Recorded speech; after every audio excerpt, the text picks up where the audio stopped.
આપણે ચોમાસા ઋતુ હોય બરોબર, ચોમાસા ઋતુમાં આપણે રાયણ ઝીણી ઝીણી થતી હોય એ તો દર્શક મિત્રો બધા જોયેલી હોય, એટલે એનો રોપો લેવાનો. જય જવાન જય કિસાન જય ગૌ માતા. મિત્રો આજે આપણે વાત કરવાના છીએ બાગાયત ખેતી એવા ચીકુના વૃક્ષ વિશે. જેવા આજકાલ ખેડૂત છે તે પોતાના શેઢે પાળે કોઈ ઝાડ વૃક્ષ હોય તો તે પણ લોકો આજકાલ હવે કાઢવા લાગ્યા છે.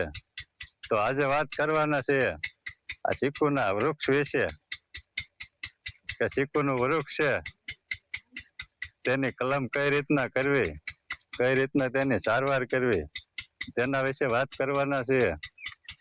મિત્રો તમે જોઈ રહ્યા છો આ ચીકુના ઝાડ પર. તમે ચીકુની ખેતી તો ઘણી બધી જોઈ છે, તો તમે આવું ક્યાંય ચીકુનું વૃક્ષ નહીં જોયું હોય કે આટલા ચીકુ આવતા હોય.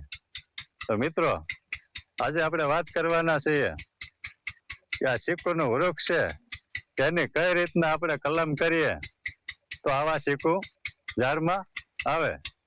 તો આગળ આપણે વાત કરવાના છે ચીકુના કલમ વિશે. અને આપણા પણ શેઢે પાળે આવું એક વૃક્ષ હોય, માનો કે ચીકુ નહીં અન્ય કોઈ પણ વૃક્ષ હોય, તો આપણા શેઢા પાળે થોડીક જગ્યા રહેતી હોય તો આવા ચીકુ છે, આંબા છે, અન્ય ઘણા બધા ફળો છે તેનું વાવેતર આપણે કરવું જોઈએ. જેથી આજકાલ આપણને બધાને ખબર છે કે ઝેરી દવા વગર કોઈ પણ ફળ કયો, શાકભાજી કયો, અનાજ કયો, કોઈ પણ વસ્તુ ઝેરી દવા વગર લગભગ થતું નથી. ઘણા લોકો તો હવે પ્રાકૃતિક ખેતી તરફ વળ્યા છે, એટલે તે એક પણ સારી વાત છે કે લોકો સુધી તે ઝેર વગરનું અનાજ છે, કઠો છે, શાકભાજી છે એવું પહોંચાડતા હોય છે. તો તે ખેડૂતોને પણ આપણે ધન્યવાદ દઈએ કે આ ખેડૂતો પ્રાકૃતિક ખેતી કરવા લાગ્યા છે. તો મિત્રો આજે સરકાર તરફથી પણ અભિયાન ચલાવવામાં આવે છે કે તમારે બાગાયત ખેતી કરવી હોય તો સરકાર પણ સારી એવી સબસિડીમાં આપે છે. અને તેનો માનો કે એમ ખાસ કયો બાગાયત ખેતીનો તો ઘણો ખરો સરકાર તરફથી આપવામાં આવે છે. તો આપણે બાગાયત ખેતી ના કરીએ તો એક વૃક્ષ છે, જેમ કે આ તમે ચીકુનું વૃક્ષ જોઈ રહ્યા છો, આપણા શેઢે પાળે થોડી જગ્યા રહેતી હોય તો ગમે એક ફળનું આપણે વૃક્ષ વાવીએ. કેમ કે આજકાલ જોઈ રહ્યા છો આપણે પ્રદૂષણ વધી રહ્યું છે. ગામડામાં તો ઓછું છે, પણ શહેરોમાં પ્રદૂષણ બહુ જ વધી રહ્યું છે. એટલે સરકાર તરફથી પણ એક અભિયાન ચલાવવામાં આવે છે કે જાજા આપણે વૃક્ષ ના વાવો તો એક વૃક્ષ વાવો, જેથી પ્રદૂષણ ઓછું થાય. તો આપણે કોઈના ફાયદા માટે નહીં, પણ આપણા માટે કે આપણે કોઈ ફળનું એક વૃક્ષ વાવીએ તો આપણે ક્યાંય તે ફળ બજારમાંથી લેવા ના પડે, અને આપણા જ વાડીના શેઢે આપણે ઝેર વગરનું એટલે કે ઝેર મુક્ત તે ફળ આપણા જ વાડીનું આપણે ખાઈ શકીએ. તે આપણા માટે પણ એક તે આપણો ખર્ચો પણ બચી જાય છે. ખર્ચાનું તો છોડો, તો આપણે સારું ખાઈ શકીએ તે મહત્વનું છે. તો આજે હું છું ચોટીલા નજીક, ચોટીલાથી 100 કિલોમીટર દૂર હાઈવે પર જ આવેલું છે સોબારી ગામ. તો આજે હું છું મારા માસીના વાડીએ કે જ્યાં હું પણ ચીકુ ખાવા આવ્યો છું. તો તેના વિશે હું આજે તમને આપણે આગળ કલમની વાત પણ કરીશું કે કઈ રીતના કલમ કરીએ તો આવા ચીકુ આવે. માનો કે આપણે સામાન્ય છે, આપણે ચીકુનું વૃક્ષ રોપતા હોય તો આવા ચીકુ આવતા નથી. અને સારી રીતે કલમ કરીએ તો આવા ચીકુ છે, અન્ય ફળો છે, તેની જાણકારી લઈને આપણે જો સારી એવી કલમ કરતા હોય તો સારા એવા ફળ આવતા હોય છે.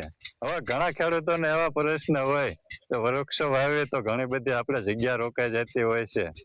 તો આપણા પાકમાં ઘણું બધું એમ કહેવાય કે જગ્યા રોકાઈ જાય, એટલે ઘણા ખેડૂતો એ વૃક્ષ વાવતા નથી અને આજકાલ વૃક્ષો કાઢવા લાગ્યા છે. તો મિત્રો એ આપણી એક ખોટી ધારણા છે. તમે સેટઅપ આવે આપણે એટલી તો જગ્યા રોકાતી જ હોય છે કે એક વૃક્ષ વાવી શકીએ. તમે જોઈ શકો છો આ ચીકુડીનું ઝાડ છે તે જગ્યા રોકીને કેટલીક જગ્યા રોકે. ચીકુનું ઝાડ જોઈને જ લાગતું હશે કે આમાં કેટલાક ચીકુ આવતા હશે. તો અંદાજે હું તમને કહું કે દર વર્ષે આ તમે ચીકુડીનું ઝાડ જોઈ રહ્યા છો તે મારા માસીના વાડીમાં માનો કે અમે લગભગ ઘણા બધા સગાવાલા ત્યાં તો ચીકુ ખાતા જ હોય છે, પણ અમને પણ સગાવાલાને ત્યાં ફોન કરીને બોલાવતા હોય છે કે ચીકુ થયા છે, ચીકુ ખાવા આવજો. તો અમે બધા પણ 5 કિલો 10 કિલો 15 કિલો એવા ચીકુ લઈ જતા હોય છે. તો તમે અંદાજો લગાવી શકો છો કે આ ચીકુડીનું ઝાડ છે. તો મિત્રો આગળ આપણે જાણીએ કે આની કલમ કઈ રીતના કરવી. અમે વિડીયોના માધ્યમથી તો તમને બતાવીશું, પણ તમે પણ કોઈ નર્સરીમાંથી લેવા કરતા આપના કોઈ અનુભવી ઓળખાણમાં હોય જે સારી એવી ઝાડની કલમ કરતા હોય તો તેની પાસે કલમ કરાવો તો સારી કલમ થાય છે. અને તમે પણ તમારા વાડીના છેડે ચીકુ છે, આંબા છે, જાંબુડા છે, અન્ય ફળો છે તો તેમાં સારા એવા ફળ આવે. આપણે બજારમાંથી લેતા હોય ઘણા વૃક્ષો આજકાલ તો નર્સરીમાંથી આપણે જે ફળોના વૃક્ષ લેવા હોય તે આપણને મળી રહેતા હોય છે. તો ચાલો આપણે આગળ જાણીએ કે આની કઈ રીતના કલમ કરવી તો આવા ચીકુ આવે. તો મિત્રો આજે આપણી સાથે છે મારા માસિયા ભાઈ એવા અશ્વિનભાઈ નાંગાણી. તો એમની પાસે જ આપણે જાણીશું કે આ ચીકુડીનું વૃક્ષ છે તેની કઈ રીતના કલમ કરવી. તો અશ્વિનભાઈ પહેલા તો તમારું પૂરું નામ જણાવો.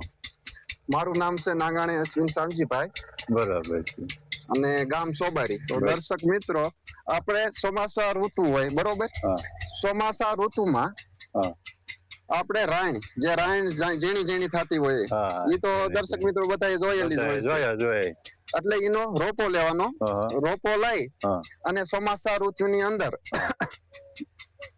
આપણે ચીકુની જે ડાળ હોય પાતળી ડાળ આવી જો કુણી હોય આવી લેવાની, એની હારે જોઈન્ટ કરવામાં આવે અને એને ઉપરના ભાગેથી કાપી અને આની જોડે જોઈન્ટ કરવામાં આવે.